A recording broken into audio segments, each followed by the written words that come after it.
Hai Sobat Sehat semuanya, saya Dr. Tirta Wijaya. Di channel ini kita akan bahas berbagai masalah seputar kesehatan, dan pada kesempatan kali ini kita akan membahas mengenai kesehatan ginjal. Topik ini saya pilih karena di media sosial beberapa kali ada orang yang posting mau menjual ginjal. Jadi alasannya macam-macam. Ada yang bilang karena udah bosen hidup susah, karena ingin membahagiakan orang tersayang, karena terlilit utang, whatever lah. Jadi pokoknya mau cari jalan pintas, mau jual ginjal. Toh ginjal ada 2, dijual 1 kan masih bisa ada 1 lagi buat dipakai sehari-hari. Nggak segampang itu ya. Karena apa? Di Indonesia dan sebagian besar negara di dunia, jual beli organ termasuk ginjal itu adalah tindakan melanggar hukum. Jadi semua pihak yang terlibat dalam jual beli ginjal, baik secara langsung maupun tidak langsung, itu bisa kena hukuman. Baik yang jual, yang beli, maupun yang membantu jual beli, maupun yang tahu bahwa terjadi jual beli organ tapi nggak ngelapor. Itu semua bisa kena. Dan oleh karena itu nggak disarankan ya untuk jual beli ginjal atau organ. Larangan jual beli organ ini tertuang di dalam Undang-Undang Nomor 36 Tahun 2009 tentang Kesehatan, pasal ke-64. Saya bacain ya. Oke, pasal 64 ayat 1. Penyembuhan penyakit dan pemulihan kesehatan dapat dilakukan melalui transplantasi organ dan atau jaringan tubuh, implan obat dan atau alat kesehatan, bedah plastik dan rekonstruksi serta penggunaan sel punca. Ayat yang kedua, transplantasi organ dan atau jaringan tubuh sebagaimana dimaksud pada ayat 1 dilakukan hanya untuk tujuan kemanusiaan dan dilarang untuk dikomersilkan. Ayat yang ketiga, organ dan atau jaringan tubuh dilarang diperjualbelikan dengan dalih apapun. Jadi nggak ada itu ceritanya mau jual ginjal karena sayang keluarga, karena mau membahagiakan orang tersayang, karena untuk bayar utang, nggak ada. Dengan dalih apapun itu nggak boleh dilakukan jual beli organ. Hanya satu alasan yang bisa diterima oleh hukum, yaitu adalah untuk kemanusiaan. Semata-mata untuk menolong orang penerima organ tersebut. Terus gimana dong? Kalau misalnya nih saudara saya atau anak saya atau pasangan saya ginjalnya dua-duanya rusak, ya boleh. Kalau dalam kasus semacam itu kita mau donorkan nggak masalah, donorkan ke orang lain pun nggak masalah, tapi nggak boleh dijual gitu ya. Jadi kalaupun ada biaya yang dikeluarkan oleh penerima organ, itu sifatnya adalah biaya untuk mengganti proses pendonoran. Misalnya gini kan, mendonorkan itu kan nggak bisa sembarangan dikerjakan ya, harus dikerjakan di ruang operasi dengan dokter-dokter yang memiliki kompetensi untuk itu, dan itu semua membutuhkan biaya. Nah yang dikeluarkan cuma biaya itu aja, untuk organnya sendiri nggak boleh ada biayanya, jadi nggak boleh dijual memang. Nah untuk bisa mendonorkan organ kita, tentu kita harus menjaga kesehatan organ tersebut kan. Kalau masa sih organ yang udah rusak dikasih ke orang lain, apa gunanya gitu kan? Itu sama aja gitulah pokoknya. Yang bisa dikasih, yang bisa didonorkan itu adalah yang sehat. Nah untuk itu kita perlu menjaga kesehatan ginjal kita. Apa sih fungsinya ginjal? Fungsinya ginjal itu adalah untuk membuang zat-zat sisa, ampas dan racun dari tubuh kita. Jadi segala apa yang kita makan minum itu secara utamanya dibuang antara lewat lever atau lewat ginjal. Kalau dari lever itu nanti ampasnya berupa tinja, sedangkan dari ginjal itu berupa air seni. Ya, jadi zat-zat yang nggak diperlukan tubuh dibuang, terus racun-racun dibuang. Makanya kalau ginjal rusak nanti tubuh bisa keracunan gitu ya. Nah selain itu ginjal juga menghasilkan hormon-hormon yang dipakai untuk mengatur kadar air dalam tubuh kita. Jadi di dalam tubuh manusia itu jumlah airnya nggak boleh terlalu banyak, nggak boleh terlalu sedikit. Kalau terlalu banyak ya dibuang. lewat air seni gitu ya, lewat keringat. Nah, kalau terlalu sedikit kehausan, ginjal akan menghasilkan hormon yang men-trigger rasa haus supaya kita minum. Tuh. Kalau sampai kelebihan, kelep nanti tubuh kita gitu ya. Jadi kadar air, terus juga mengatur tekanan darah. Jadi ginjal juga menghasilkan hormon-hormon yang mengatur tekanan darah itu ya, karena tekanan darah manusia tuh nggak boleh terlalu tinggi, tapi juga nggak boleh terlalu rendah. Kalau terlalu tinggi nanti ini pembuluh-pembuluh darahnya bisa rusak, cepat hancur gitu ya. Sedangkan kalau terlalu rendah nanti nggak nyampe ke organ-organ vital, dari bawah, dari jantung tuh nggak bisa nyampe ke otak malah gitu ya. Jadi ginjal itu fungsinya salah satunya itu juga mengaktifasi proses menghasilkan vitamin D.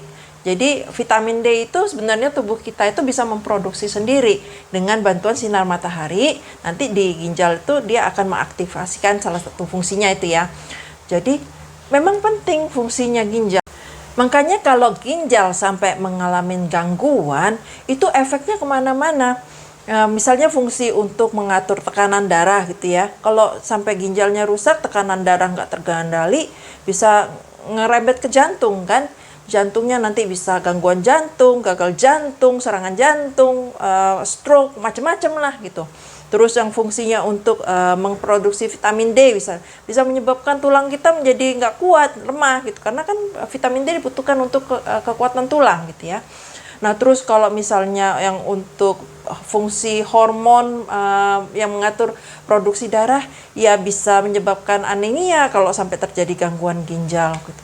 Nah sayangnya berbagai masalah ginjal ini umumnya kalau terjadi di awal-awal nggak terasa.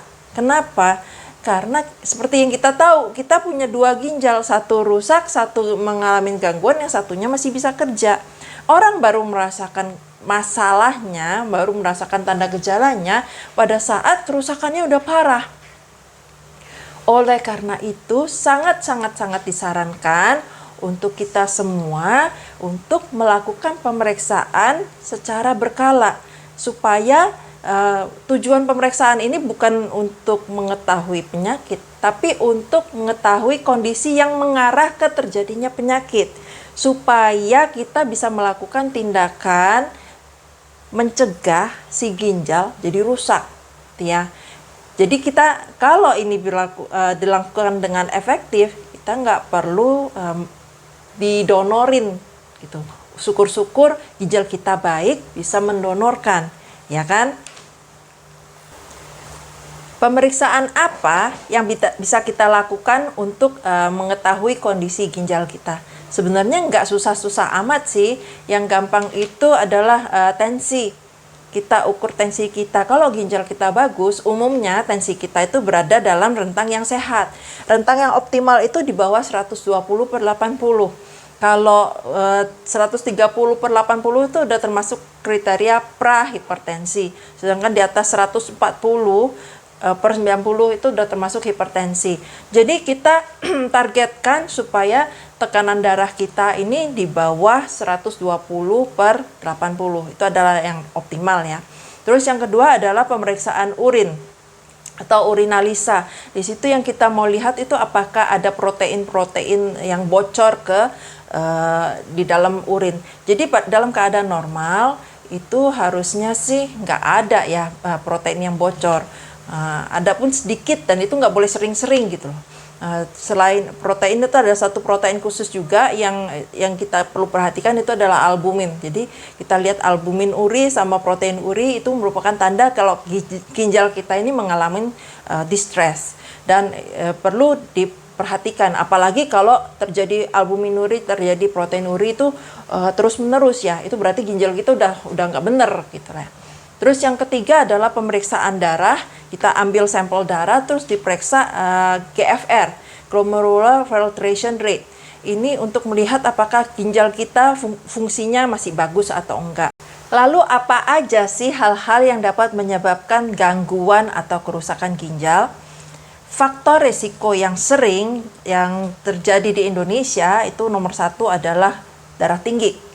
Memang lucu ya, tadi saya bilang kalau ginjal rusak menyebabkan darah tinggi, tapi darah tinggi bisa menyebabkan ginjal rusak. Darah tinggi yang tidak terkendali ya, bisa menyebabkan ginjal rusak. Jadi ini seperti lingkaran setan terus-menerus gitu. Itu kita harus putus. Apalagi kalau kita tahu ya di Indonesia, darah tinggi ini termasuk penyakit yang selalu masuk top 10 lah di Indonesia gitu ya. Ini faktor risiko yang sering. Terus yang kedua adalah kencing manis. Karena kencing manis ini efeknya ke seluruh sebadan gitu ya. Merusak pembuluh darah, merusak macam-macam lah. Jadi ini merupakan salah satu hal yang mengganggu, merusak ginjal gitu ya. Terus juga adalah gangguan jantung. Terus tentunya juga riwayat keluarga dari penyakit-penyakit ini. Jadi meskipun kitanya nih nggak ada darah tinggi, nggak ada kencing manis, nggak ada sakit jantung, tapi kita punya riwayat keluarga, artinya keluarga yang sedarah dengan kita ya, bukan ipar, bukan pokoknya yang sedarah lah gitu. Itu kita memiliki faktor risiko lebih tinggi dibandingkan general population. Terus udah gitu yang sering juga adalah obesitas. Karena seperti kita tahu, obesitas ini terkait dengan penyakit-penyakit metabolik.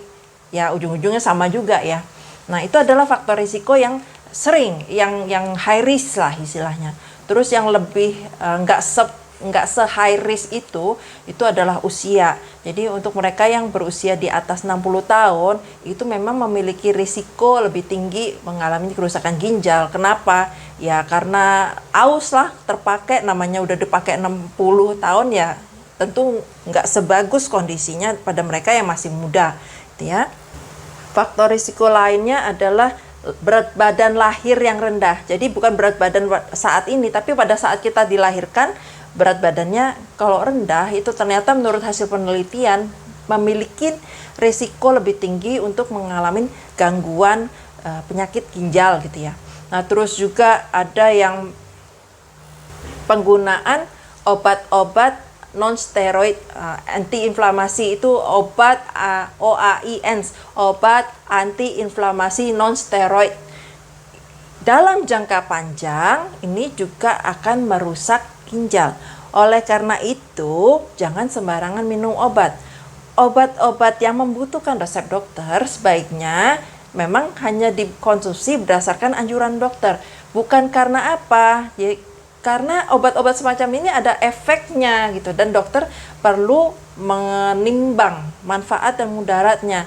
Kalau obat bebas ya bebas, beli aja di supermarket nggak masalah. Tapi kalau obat-obat yang memiliki efek semacam ini, sebaiknya memang nggak seenak-enaknya sendiri dikonsumsi.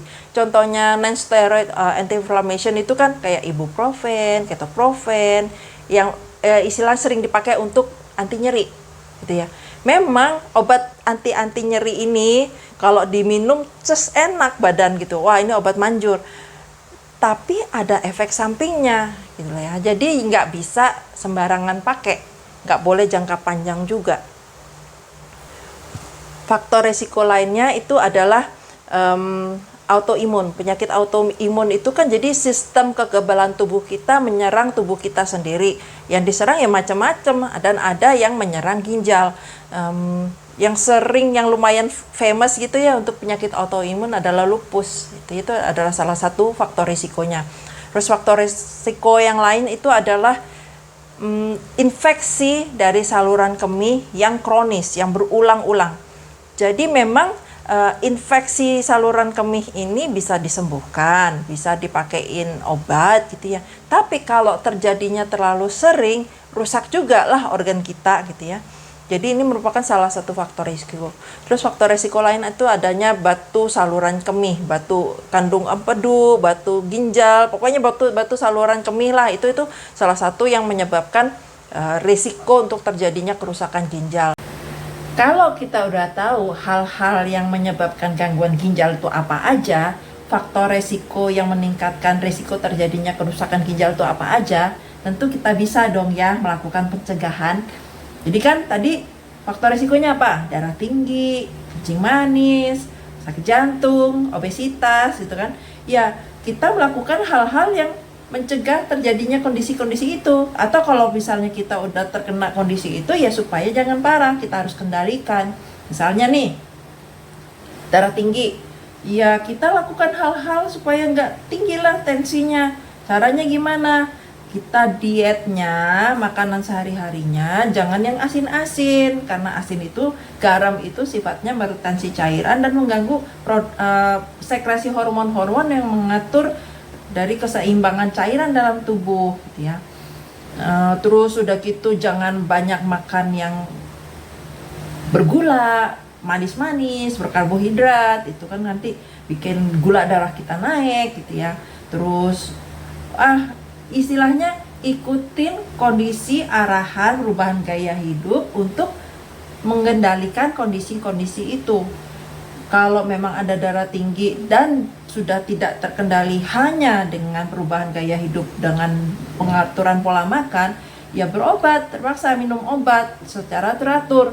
Ini bukan ketergantungan obat, tapi membantu untuk mengendalikan si hipertensi, membantu untuk mengendalikan si darah kencing manis. Karena tanpa dibantu obat, dengan perubahan perubahan gaya hidup aja ternyata tidak cukup. Kalau memang dengan perubahan gaya hidup, dengan perubahan pola makan cukup, udah nggak perlu obat, gitu ya. Jadi bukan ketergantungan. Terus ada yang bilang, dok, ini kan katanya minum obat ini bisa merusak lever, bisa merusak ginjal. Kok diminum terus-terusan seumur hidup? Nanti ginjal saya rusak dong. Ya iya sih, memang jangka panjangnya segitu. Cuma kalau nggak terkendali tensinya, nggak terkendali diabetesnya, rusaknya lebih cepat. Jadi mau pilih mana? Minum obat rusaknya 10 tahun, 20 tahun, atau nggak minum obat rusaknya 2 tahun, 3 tahun. Kan kita selalu timbang-timbang. Tentu seperti yang saya bilang tadi, nomor 1 tetap perubahan gaya hidup, tetap pola makan yang sehat seperti itu. Itu nomor 1 yang dicoba. Kalau memang cukup ya udah nggak usah obat, ya. Jadi pencegahannya seperti itu memang. Terus mengkonsumsi makanan sehat, seimbang, bervariasi dalam jumlah cukup. Itu buat darah tingginya iya, buat kencing manisnya iya, buat sakit jantungnya iya, buat obesitasnya iya, gitu ya. Itu baik untuk dilakukan. Terus menjaga supaya berat badan kita dalam rentang yang sehat, kolesterol kita dalam rentang yang sehat. Udah gitu jangan merokok, karena merokok ini efeknya kesono kemari. Yang rusak itu organ bukan cuma ginjal, bukan cuma paru, bukan cuma jantung, semua itu sangat banyak efek jeleknya dari rokok. Bahkan itu yang kalau lagi mengandung janin juga bisa kena, bisa rusak, gitu ya. Jadi gaya hidup sehat. Udah gitu olahraga yang dianjurkan memang adalah intensitas sedang, 150 menit seminggu, tapi secara rutin. Jadi nggak bisa tuh kita olahraga rajin cuma sekali aja, udah gitu setahun kita nggak olahraga. Itu bukan perubahan gaya hidup namanya, nggak gaya, itu cuma sekali. Jadi perlu dilakukan secara rutin. Lagi-lagi olahraga ini memang kelihatannya simple, tapi efek baiknya banyak sekali. Bukan cuma memperbaiki tekanan darah, bukan cuma untuk kesehatan jantung, bukan cuma untuk menurunkan berat badan, tapi juga untuk gula darah, banyak sekali. Jadi itu disarankan, nggak susah sebenarnya, nggak sulit, nggak aneh-aneh. Makan yang sehat, hindarin rokok, olahraga, terus jangan konsumsi yang tadi saya sebutkan tadi kan, jangan mengkonsumsi obat-obatan tanpa resep dokter. Terutama kalau untuk dalam kasus kesehatan ginjal tuh jangan mengkonsumsi OAIN, obat anti-inflamasi non-steroid. Kalaupun perlu dilakukan sesuai dengan saran dokter. Jangan dokternya resepin buat 5 hari karena enak, belinya buat 10 hari, 20 hari, gitu ya. Itu jangan sembarangan. Terus yang perlu dilakukan lagi adalah mengetahui riwayat keluarga kita. Seperti yang tadi saya sebut bilang, memang kita nggak ada hipertensi, memang kita nggak ada diabetes, nggak ada ini. Tapi kalau keluarga kita yang sedarah itu ada riwayatnya, apalagi banyak, bukan cuma 1-2 orang, tapi banyak, itu risiko kita tuh termasuk tinggi. Ya, itu merupakan salah satu faktor risiko. Jadi ada baiknya kita mengetahui riwayat penyakit dalam keluarga kita. Terus yang penting juga untuk dilakukan adalah screening rutin. Kenapa? Seperti yang saya sebut di awal, kebanyakan gangguan ginjal, kerusakan ginjal itu kalau di awal-awal terjadinya kita nggak berasa. Kenapa? Karena ya itulah tadi, kita punya 2 ginjal dan fungsinya masih bisa berjalan, nggak ada gejala keluhan apapun. Tapi pas diperiksa, ditensi, oh ternyata segini, diperiksa urinnya, oh ternyata segitu, diperiksa darahnya. Jadi lakukanlah pemeriksaan screening kesehatan secara rutin, terutama sekali dianjurkan untuk mereka yang udah berusia 30 tahun ke atas. Tentu disesuaikan dengan faktor risiko ya. Kalau yang faktor risikonya banyak dan tinggi, mungkin dilakukan setahun sekali. Tapi kalau yang nggak terlalu ini, mungkin 2 tahun sekali gitu ya. Disesuaikan dengan kondisi dari masing-masing, bukan penderita sih, masing-masing orang ya. Sekian apa yang saya sharingkan hari ini tentang kesehatan ginjal. Semoga apa yang saya sharingkan bermanfaat. Dan kalau Sobat Sehat suka dengan info-info semacam ini, boleh subscribe di channel ini dan aktifkan notification-nya supaya setiap kali saya upload video baru, Sobat Sehat bisa dapat pemberitahuan. Salam sehat selalu.